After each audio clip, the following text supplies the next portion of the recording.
حضرت صلی اللہ علیہ وآلہ وسلم پر وحی کا ابتدائی دور اچھے سچے پاکیزہ خوابوں سے شروع ہوا۔ آپ خواب میں جو کچھ دیکھتے وہ صبح کی روشنی کی طرح صحیح اور سچا ثابت ہوتا۔ پھر من جانب قدرت آپ تنہائی پسند ہو گئے اور آپ نے غار حرا میں خلوت نشینی اختیار فرمائی اور کئی دن اور رات وہاں مسلسل عبادت اور یاد الہی و ذکر میں مشغول رہنے لگے۔ جب تک گھر آنے کو دل نہ چاہتا توشہ ہمراہ لیے ہوئے وہاں رہتے۔ توشہ ختم ہونے پر ہی اہلیہ محترمہ حضرت خدیجہ رضی اللہ تعالی عنہا کے پاس تشریف لاتے اور کچھ توشہ ہمراہ لے کر پھر وہاں جا کر خلوت گزین ہو جاتے۔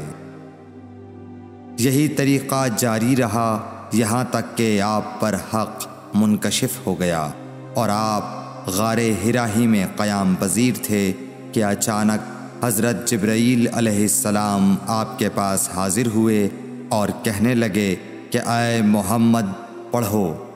آپ فرماتے ہیں کہ میں نے کہا کہ میں پڑھنا نہیں جانتا۔ آپ صلی اللہ علیہ وسلم فرماتے ہیں کہ فرشتے نے مجھے پکڑ کر اتنے زور سے بھینچا کہ میری طاقت جواب دے گئی۔ پھر مجھے چھوڑ کر کہا پڑھو۔ میں نے پھر وہی جواب دیا کہ میں پڑھا ہوا نہیں ہوں۔ اس فرشتے نے مجھ کو نہایت ہی زور سے بھینچا کہ مجھ کو سخت تکلیف محسوس ہوئی۔ پھر اس نے کہا کہ پڑھ۔ میں نے کہا میں پڑھا ہوا نہیں ہوں۔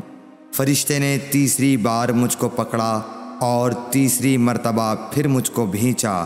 پھر مجھے چھوڑ دیا اور کہنے لگا کہ پڑھو اپنے رب کے نام کی مدد سے جس نے پیدا کیا اور انسان کو خون کی پھٹکی سے بنایا۔ پڑھو اور آپ کا رب بہت ہی مہربانیاں کرنے والا ہے۔ بس یہی آیتیں آپ حضرت جبرائیل علیہ السلام سے سن کر اس حال میں غار حرا سے واپس ہوئے کہ آپ کا دل اس انوکھے واقعے سے کانپ رہا تھا۔ آپ حضرت خدیجہ کے ہاں تشریف لائے اور فرمایا کہ مجھے کمبل اوڑھا دو، مجھے کمبل اوڑھا دو۔ لوگوں نے آپ کو کمبل اوڑھا دیا۔ جب آپ کا ڈر جاتا رہا تو آپ نے اپنی زوجہ محترمہ حضرت خدیجہ رضی اللہ تعالی عنہا کو تفصیل کے ساتھ یہ واقعہ سنایا اور فرمانے لگے کہ مجھ کو اب اپنی جان کا خوف ہو گیا ہے۔ آپ کی اہلیہ محترمہ حضرت خدیجہ رضی اللہ تعالی عنہا نے آپ کی ڈھارس بندھائی اور کہا کہ آپ کا خیال صحیح نہیں ہے۔ اللہ کی قسم آپ کو اللہ کبھی رسوا نہیں کرے گا۔ آپ تو اخلاق فاضلہ کے مالک ہیں۔ آپ تو کنبہ پرور ہیں، بے کسوں کا بوجھ اپنے سر پر رکھتے ہیں، مفلسوں کے لیے آپ کماتے ہیں، مہمان نوازی میں آپ بے مثال ہیں اور مشکل وقت میں آپ امر حق کا ساتھ دیتے ہیں۔ ایسے اوصاف حسنہ والا انسان یوں بے وقت ذلت و خواری کی موت نہیں پا سکتا۔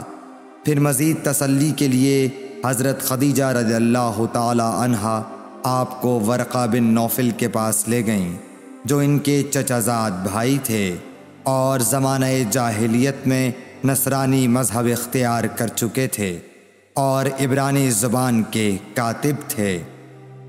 چنانچہ انجیل کو بھی حسب منشائے خداوندی عبرانی زبان میں لکھا کرتے تھے۔ انجیل سریانی زبان میں نازل ہوئی تھی، پھر اس کا ترجمہ عبرانی زبان میں ہوا۔ ورقہ اسی کو لکھتے تھے۔ وہ بہت بوڑھے ہو گئے تھے، یہاں تک کہ ان کی بینائی بھی رخصت ہو چکی تھی۔ حضرت خدیجہ رضی اللہ تعالی عنہا نے ان کے سامنے آپ کے حالات بیان کیے اور کہا کہ اے چچا زاد بھائی، اپنے بھتیجے محمد صلی اللہ علیہ وسلم کی زبانی ذرا ان کی کیفیت سن لیجئے۔ وہ بولے کہ بھتیجے آپ نے جو کچھ دیکھا ہے اس کی تفصیل سناؤ۔